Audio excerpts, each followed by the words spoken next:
So, is it true that the European Union was created for, quotes, screwing the United States, as Donald Trump just said? Kind of, but not really. Then again, this is something we need to talk about because you will learn a few things here for sure. Folks, as always, welcome to the channel. If you want to get prepared, you are in the right place. A lot of content's already uploaded. If you want to see any video specifically of one thing or the other, let me know in the comments below. I take suggestions. Those are more than welcome. You have my books as well, Street Survival Skills and Surviving the Economic Collapse. 2 books that will give you a lot of critical information so as to prepare for the world in which we are and what's obviously happening and getting interesting more day by day. So having said that, let's get to this. Donald Trump just said that the European Union was created specifically for screwing the United States. Let's listen to have the full context and then analyze. I'll explain a few things more. I'll explain a few things that are not explained here in the video, and you probably won't see them in any media either. The European Union is a different case than Canada, different kind of case. They've really taken advantage of us in a different way. They don't accept our cars. They don't accept essentially our farm products. They use all sorts of reasons why not. And we accept everything of them. And we have about a $300 billion deficit with the European Union. Now, I love the countries of Europe. I guess I'm from there at some point a long time ago, right? But indirectly, pretty directly too, I guess. But it's indirectly, but also directly. I love the countries of Europe. I love all countries, frankly, all different. But Europe. I think he's German, grandfather German, I believe. I don't know. The European Union's it was formed in order to screw the United States. I mean, look, let's be honest. The European Union was formed in order to screw the United States. That's the purpose of it. And they've done a good job of it, but now I'm president. So he says that the European Union was created for screwing the United States. Is he right about that? No. The idea with the European Union was to form a common market so as to have more negotiation power. So if you want to use those words, it was not intended for screwing the United States. It was intended for screwing everyone that was not member of the European Union, right? And you cannot blame anyone for this. This is the exact same thing that the United States does, right? United States does the same thing, and China does the same thing. Every other country will do the same thing. You will try to negotiate and get the best terms possible for you. And it worked. And I mean, you don't have to be a genius. Germany, France, Spain, Italy, Portugal, UK, back when it was still a member. All of these countries, on your own, you don't have the same weight. You don't have the same negotiation power because your market is smaller, because you don't negotiate as a block. Whenever you have more power, whenever you have more people, more money, more markets to offer in exchange, you can negotiate better deals. This is very simple. I mean, for the man that wrote the book, The Art of the Deal, was it the name of the book?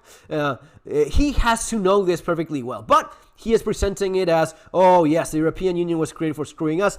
You do the same thing. Every other country does the same thing. Every country tries to find the best way to negotiate. Now, it is true that every single European country on its own, you would be extremely in an extreme disadvantage when it comes to any kind of negotiation. You're a lot smaller than the other guy. You cannot offer the same terms. You cannot pressure in the same way. Like, okay, you agree with me on this number, and yeah, I have this to offer in terms of my market. We're going to be buying this. You can sell the two.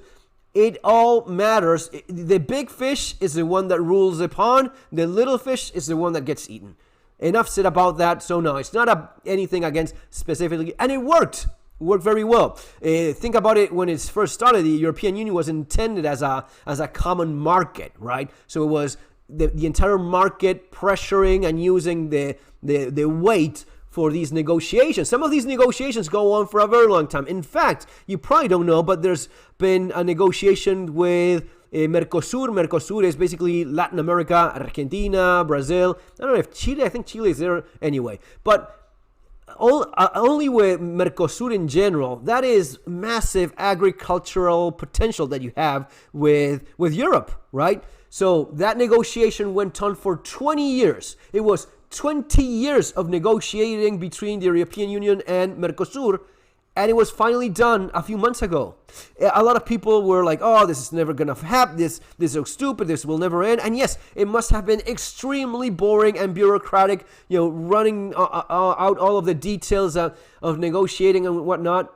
But it was finalized. After 20 years of negotiating, they obviously reached a point where everyone was kind of okay enough with it, right? So and even Javier Milei, president of my country, Argentina, who is very much against regulations, and he was like, this makes us.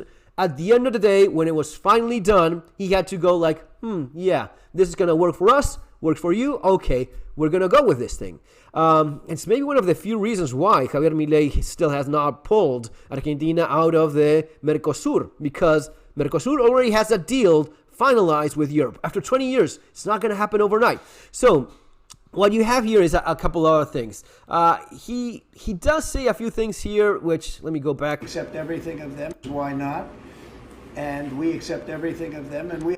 That's not true. The United States does not accept everything from Europe, especially in terms of the auto industry. These small engine diesels, because of the emissions or whatnot, those run around all over Europe. Those are perfectly legal in Europe. They're not going to be legal in the United States. As far as I know, you don't have like the Honda CR-V, which I have, a 2.2 diesel engine. That's not allowed in the United States as far as I know. Let me know in the comments. Is it like depending on the state? But that's not going to be important. So you have things in which on both sides you allow or don't allow certain things, especially in terms of emissions. I know there's some things that are not allowed in the United States that are allowed in Europe, and vice versa. The same goes for some vehicles in terms of safety that are not allowed. But the big problem in terms of cars is that Europeans don't want the cars made in the United States, except for Tesla, which was by far the most popular American car in Europe. That dropped 40% now recently because of Elon Musk, because of the politics and whatnot. So there's a lot of people that used to buy Teslas in Europe, and now it dropped 40%. Why? Because they don't want to buy them. What can you do? Hold a gun to people's head and say, buy my car. You can't do that. If they don't want to buy it, they don't want to buy it. It's not that it's banned. It's just that they don't want to buy this sort of truck.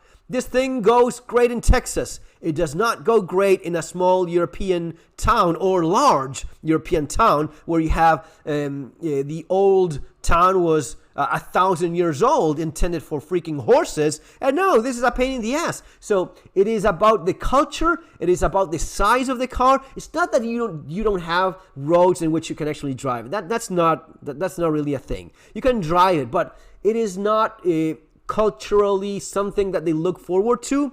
It is not something practical, especially on these smaller streets. And it is eating gas like crazy. Gas is expensive in Europe. You don't want a huge damn truck. I mean, you have big trucks and so on, but they're not really as popular.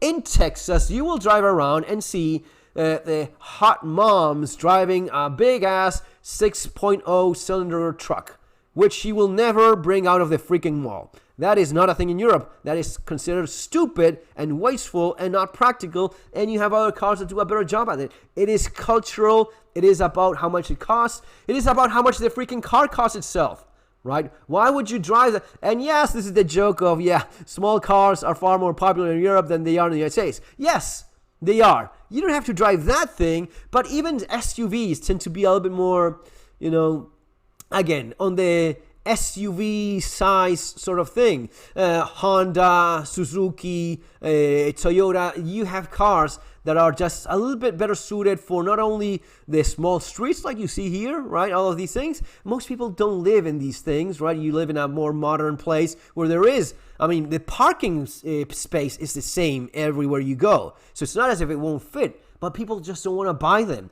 Most it's going to be because of the cost. A lot of these cars have a automatic transmission. Still, I think it's like 80% of cars are still manual. Europeans like manual transmission cars. So that's another thing that is not going to go well. You will not see many trucks like these. Sometimes you see it, but not everyone is driving around on a freaking Hammer. You just don't see that a whole lot. And that's why you have this disparity. Yes, a lot of Americans want European cars.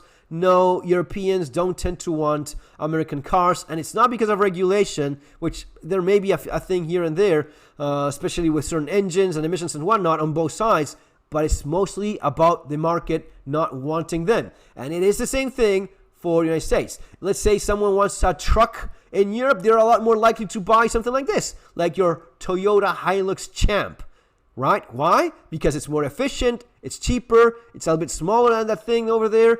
And ironically enough, this is banned in the United States. Hilux, why you can't buy a new Toyota Hilux in the US, explained, all right?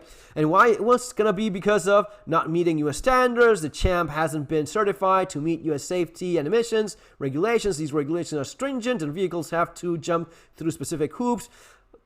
All right, let's go with this. But you know what? I'm a little bit suspicious. This thing was designed by Toyota to cost $10,000. You know what American would want to buy a small Toyota truck Hilux for $10,000 brand new? Everyone would want to buy it. It's a fucking Hilux that costs $10,000. I would want to buy it. You would want to buy it. The only people that don't want to buy these things are women.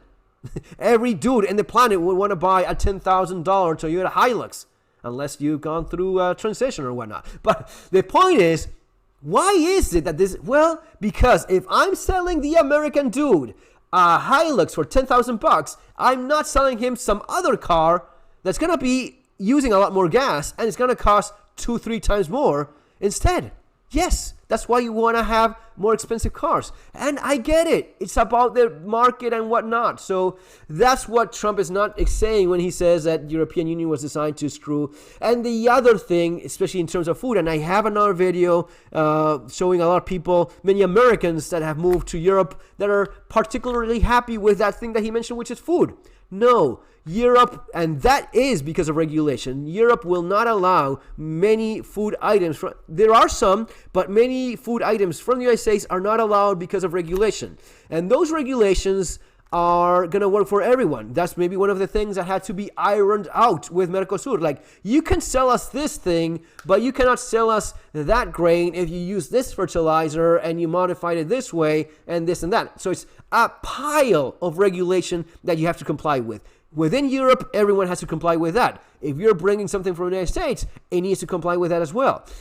How much actual orange juice is in your orange soda? Nothing? Well, you cannot sell it because the regulation in Europe says it needs to have 5-10% actual oranges. If not, you cannot sell it here. What is it that Coca-Cola does? They have a plant in Europe. They have a plant in the United States. In Europe, they have a plant where they actually put 5-10% of actual real orange juice into their Fanta orange soda drink, but because it says orange, you cannot sell it in Europe without having some actual oranges. In the United States, it can have 0 actual orange juice in it, and it's still perfectly legal. So these are the differences why you can sell or not certain things. Europeans don't want American cars except for Tesla up until recently, and the regulation does not allow you to import these foods from the United States. And besides, it would be a massive scandal if you change and say, yeah, okay, we drop all of our regulations, we drop everything that we've been doing for generations now, and having food that is completely different from the one being sold in the United States in 90% of the cases, that will not go well. That will simply not be, that's not something that you'll see happen. Forget about it. They will not change those rules in terms of the quality standards for food and pesticides and what you are allowed to put into processed foods or not, just to have a better deal. So guys, that's basically it. I hope you enjoyed the video. I have a longer one coming about these things kind of related. See you next time. Take care.